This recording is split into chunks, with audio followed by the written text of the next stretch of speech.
Journée historique au Proche-Orient avec la libération des 20 derniers otages israéliens retenus par le Hamas. En parallèle, celle des près de 2000 prisonniers palestiniens. C'est la première phase du plan de Donald Trump qui a été appliqué. Pour en parler, l'ancien président de la République avec François Hollande. C'est la fin d'un cauchemar en Israël et à Gaza, a dit Donald Trump. Est-ce que cette victoire diplomatique pour le président américain, il a réussi son pari? Incontestablement, il a réussi la première étape de son plan. Il y a eu libération des otages, prisonniers palestiniens, et puis surtout le cessez-le-feu. Toute la question va être de savoir si c'est une opportunité pour la paix ou si c'est un coup sans lendemain. On en a connu, il y a déjà eu deux cessez-le-feu. Donc tout ce qui va se traduire maintenant, c'est est-ce qu'il va y avoir une conférence pour la paix? Elle a commencé le sommet aujourd'hui.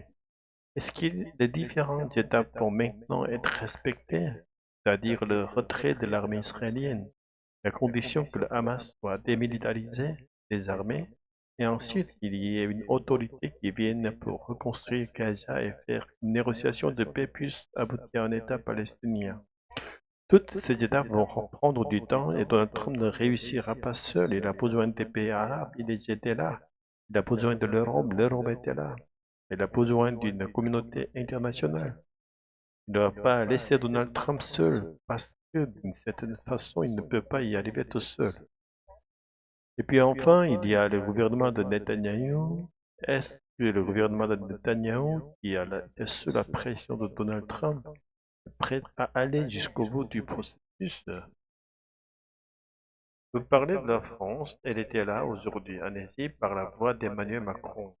Quel regard avez-vous sur ce que fait le président français dans ce dossier du Proche-Orient? Est-ce que la France a une voix? Est-ce qu'elle est entendue depuis 2 ans? La France a eu des positions contradictoires, mais qui tiennent aussi compte de la situation. Aujourd'hui, il était nécessaire qu'Emmanuel Macron soit à Sharm el-Sheikh, puisque je l'ai dit, Donald Trump ne pourra pas réussir seul. Il aura besoin des Européens. Il aura besoin aussi que la France puisse, avec les pays arabes, évoquer la reconstruction de Gaza. Enfin, il y aura besoin aussi de la France, qui, avec d'autres, a reconnu l'État palestinien. Et d'ailleurs, Donald Trump ne l'a pas écarté, y compris à la Knesset, en parlant d'un État palestinien possible. Le président ne veut pas perdre la main. Comment avez-vous réagi en voyant ces images de la libération des otages et de la liesse de l'autre côté à Ramallah? Pour beaucoup de Français, il n'y a pas besoin d'être prenante pour comprendre ce que c'est que d'être privé de liberté dans des conditions effroyables pour les otages. Et puis, il y a les 28 qui ne sont pas revenus encore les dépouilles. Les 20 qui sont là, vivants, vous avez vu le bonheur des familles, le soulagement de la population, des otages, ici en France. Nous avions travaillé, milité, exprimé notre soutien pour la libération des otages. J'ai connu des séances ou des situations de cette ampleur, de cette émotion lorsque nous avions nous-mêmes pu permettre la libération d'otages qui étaient retenus au Mali, qui étaient retenus en Syrie. Au début, c'est la joie, mais après, ils mettent beaucoup de temps avant de retrouver leur équilibre et leur confiance dans la vie. Concernant la situation politique en France, il y a l'une des plus graves crises politiques qu'on traverse. Demain, Sébastien Lecornu prononcera son discours de politique générale devant l'Assemblée nationale. Vous y serez puisque vous êtes député désormais. Quels sont les 3 mots que vous voulez entendre dans sa bouche? Pension, réforme, retraite? Au-delà des mots, il y a des gestes qu'il faut accomplir. Sébastien Lecornu est dans une situation que chacun connaît comme difficile, périlleuse même. Il n'a pas de majorité, la majorité relative. En plus, une composante de sa majorité l'a quitté. Il a un président qui veut ne pas perdre la main et qui pourtant devrait lui laisser la bride sur le cou. C'est entre vos mains, entre les mains du PS. Il ne peut compter que sur une opposition qui ferait le choix de la responsabilité, puisque le Rassemblement national et les autres ont décidé déjà de faire tomber le gouvernement. Et donc il sait parfaitement ce qui est entendu par cette opposition, en l'occurrence le Parti socialiste. Oui, il faut suspendre la réforme des retraites jusqu'à l'élection présidentielle. Oui, il faut une contribution sur ce plus gros patrimoine qui peut prendre différentes modalités.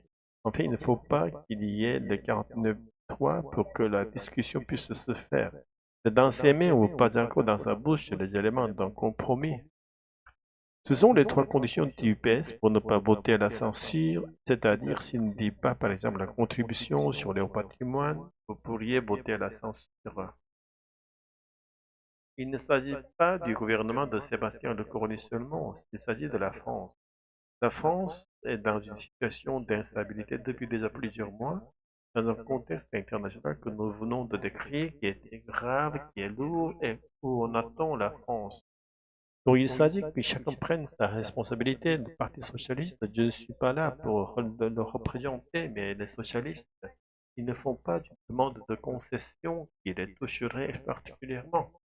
Ils demandent que cette réforme des retraites, qui a été très controversée, puisse être non pas approuvée, mais suspendue, gelée jusqu'en 2027. Est-ce que sur cette question-là, ce n'est pas difficile à régler? Ça représente un certain coût de 500 millions à 1,5 milliard. Par contre, mais est-ce que pour permettre d'un gouvernement tienne, Pestel est prêt à faire cette concession? Un président élu pour le temps de son mandat. Marine Le Pen dit son thème. Il ne censure pas encore qu'il crève de peur. Les socialistes de retourner devant les électeurs. Jourdain Bardella dit que le PS magouille dans les couloirs de Matignon pour se faire racheter par Emmanuel Macron. N'ont-ils pas un peu raison? Est-ce qu'il ne faut pas redonner la parole aux électeurs tout simplement, et aux électeurs socialistes qui peut-être se disent, vous êtes en train de sauver Emmanuel Macron? Non, sauvons la stabilité en France. Si les concessions sont faites et les conditions sont réunies. Et je reviens sur la question de la dissolution. Il y aurait une dissolution après une censure qui ferait tomber le gouvernement de Sébastien Lecornu. Que se passe-t-il? Pendant 2 mois, le pays est suspendu. C'est le cas de le dire. C'est-à-dire qu'il est renvoyé à ce qui se passerait après les élections législatives. Donc pas de budget, le budget serait renvoyé à l'année prochaine avec toutes les conséquences fâcheuses pour les citoyens, pour leur vie courante et pour les collectivités locales à la veille des élections municipales. Pour quel résultat Madame Le Pen pense qu'elle gagnerait? C'est ce que disent les sondages, que Marine Le Pen est largement en tête. Le plus probable, c'est qu'on retrouverait une assemblée assez peu différente de celle-là. C'est-à-dire qu'on se remettait dans 3 mois, 4 mois, après avoir désorganisé le pays, dans une situation comparable à celle d'aujourd'hui. Voilà pourquoi je suis contre la dissolution. Je ne suis pas parce que j'aurais peur de ce que ce soit. Il y avait une autre solution. Édouard Philippe il dit qu'il faudrait qu'Emmanuel Macron démissionne pour sortir de la crise. Il veut une élection présidentielle anticipée. D'accord. Que le président de la République soit impopulaire, s'il n'est pas le premier, il ne sera pas le dernier. Est-ce que pour autant il faut demander, quand on est un ancien Premier ministre d'Emmanuel Macron, la démission du président de la République? Ce n'est pas ma conception des institutions. Ma conception des institutions, c'est qu'un président est élu pour le temps de son mandat. S'il veut partir, il a toute la liberté de le faire, mais c'est arrivé dans le passé. Mais il n'est pas question de demander à un président de la République, au prétexte qu'il est impopulaire, de partir. Donc ma réponse, vous l'avez. C'est une trahison politique, hein. Ça, c'est leur affaire. Mais je m'intéresse quand même à la suite de la vie de mon pays. C'est-à-dire que si on commence par faire démissionner ou à demander la démission du président de la République aujourd'hui, ça pourrait conduire à des situations similaires à l'avenir. Je ne sais pas quel sera le président de la République demain, donc je peux en parler. C'est-à-dire qu'on demandera, parce que vous êtes impopulaire, de partir. Donc ce n'est pas ma conception des institutions. Ce n'est pas le taux d'impopularité qui fait qu'on démissionne.